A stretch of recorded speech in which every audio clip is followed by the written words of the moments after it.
Who are you and what is your connection to the Out at Cambridge study? My name is Miriam Lynn, and I lead and head the Equality, Diversity and Inclusion Unit at the University of Cambridge. My connection with this project, this very exciting and important project, is one that supported the promotion of the report once it was written and designed and delivered. So I was very much involved in supporting the launch event of the report, and we worked alongside the LGBT staff network, which is a network that I'm responsible for and support in terms of my role as diversity manager within the university. And it was about highlighting the report to various people and interested stakeholders within the institution. So I see my connection as somebody who promoted, who understood, who read, was engaged with the project throughout, but at the outset was to actually ensure that that there was engagement across the institution. What was the Out at Cambridge study trying to do? The Out at Cambridge study, in my opinion, was trying to really get a deep understanding of the experiences of LGBT plus people within the institution, and to really give us an insight into the experiences, the deep experiences of being LGBT plus at Cambridge, and to really look to see whether there were any trends, themes for the institution to actually take a forward step in supporting interventions to promote inclusion at the institution. So it was finding out what the real experiences are, and then it was drawing some conclusions and recommendations in order to support greater inclusion and to have conversations about LGBT plus inclusion at the institution.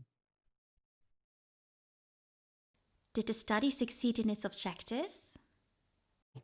I think the study absolutely succeeded in its objectives because the conversations are still happening. We still use the report in order to influence project development. We still use the report in terms of informing us about how we can make the university more inclusive.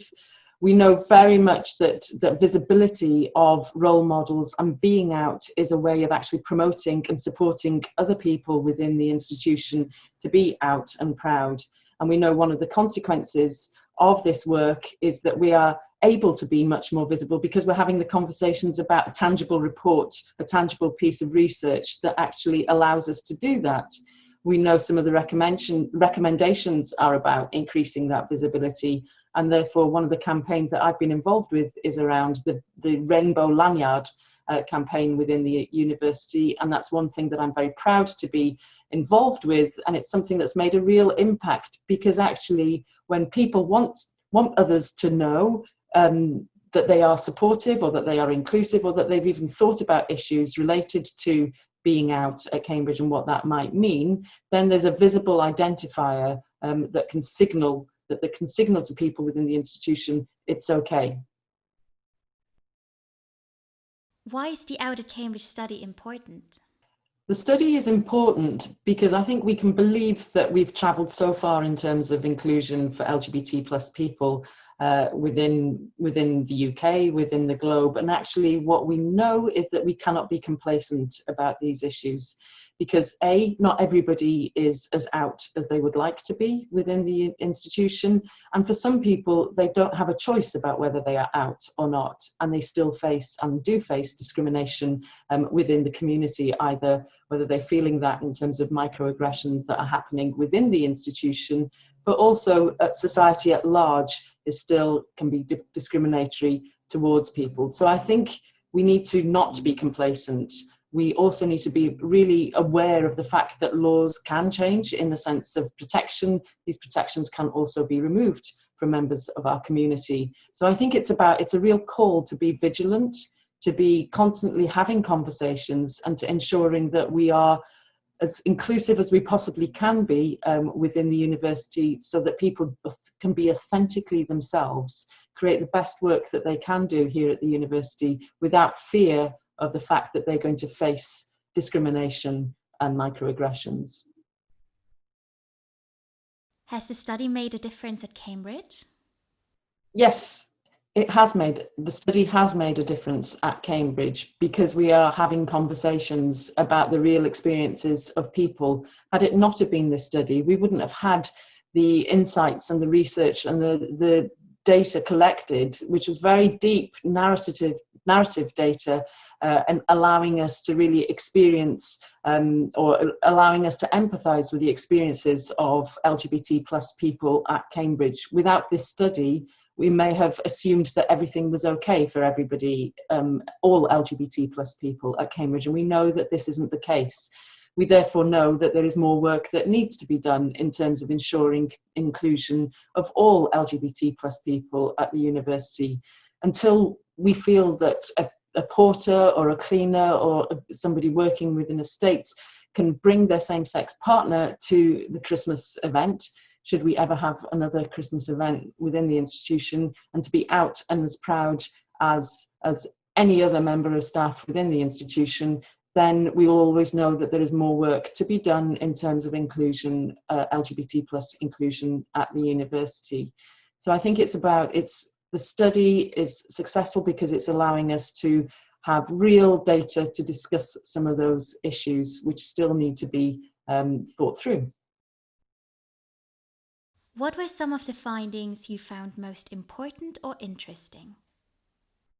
I think the issue around visibility is the finding that I find most pertinent for me as an inclusion practitioner, because I think we can become complacent about the fact that we live in a society which doesn't allow discrimination against LGBT plus people, and yet we can assume therefore that everything is fine here within the university, because we do keep conversation. We have an LGBT plus staff network, we have an active student campaign. However, not everybody feels that they can be out within the institution, and I think that is an interesting finding, in the sense that we need visible markers to enable everyone to know that it's okay to talk about these issues, and the fact that this is a place where we should be able to talk about these issues without fearing any form of discrimination. So for me, some of the findings around visibility, some of the findings that, and I know this from first-hand experience, that the fear of coming out is actually the thing that stops people from coming out. So as members maybe of the community, of the non-LGBT plus community, who believe that everything is okay and that they would be non-discriminatory, what we're working with is people who don't know that. So unless we're able to give markers and allow people to know that they are a safe place, or that this is a safe place where sexual identity and gender identity is not an issue, then we need to make that known. So for me, it's really important things around the fact that last year, for instance, we flew the rainbow flag over the old schools, the heart of the administrative hub of the institution. These are very important markers of visibility, and that was the first time that happened within the university.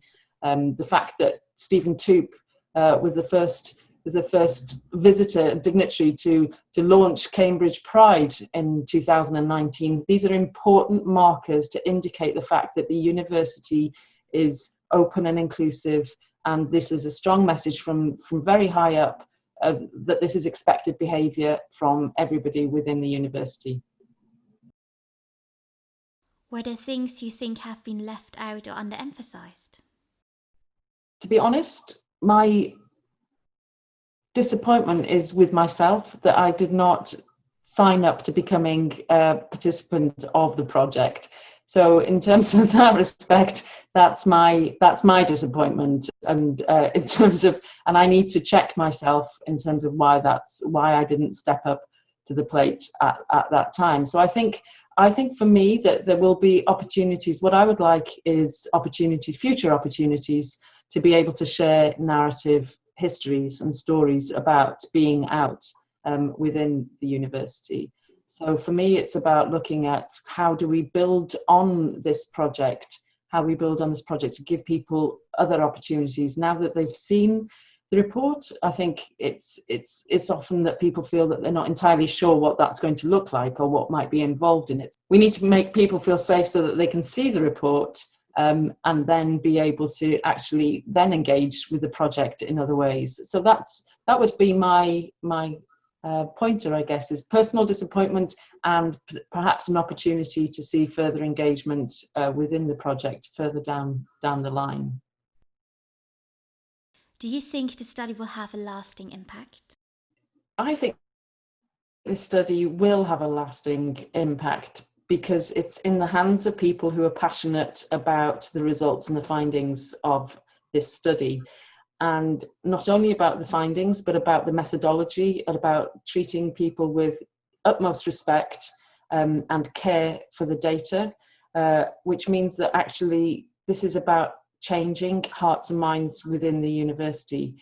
If it was a dry piece of research within the four walls of any particular institution, which, with academic publishing, then it would be one thing and it would be a particular kind of study. But this study has really engaged with the communities of the university. So has really meant that the actual findings have been shared in a way that's accessible, that's been interesting, that's been engaging, and has then had many engagements with others, from alumni through to existing staff members and students, to be able to see how we can shift this conversation forward so that it's passionately kept alive. And I think that's a real measure of real live research that has an impact, because this research is primarily about changing hearts and minds and ensuring that any future development of this project will actually enable greater understanding within the institution of what needs to happen in order to make it a greater place.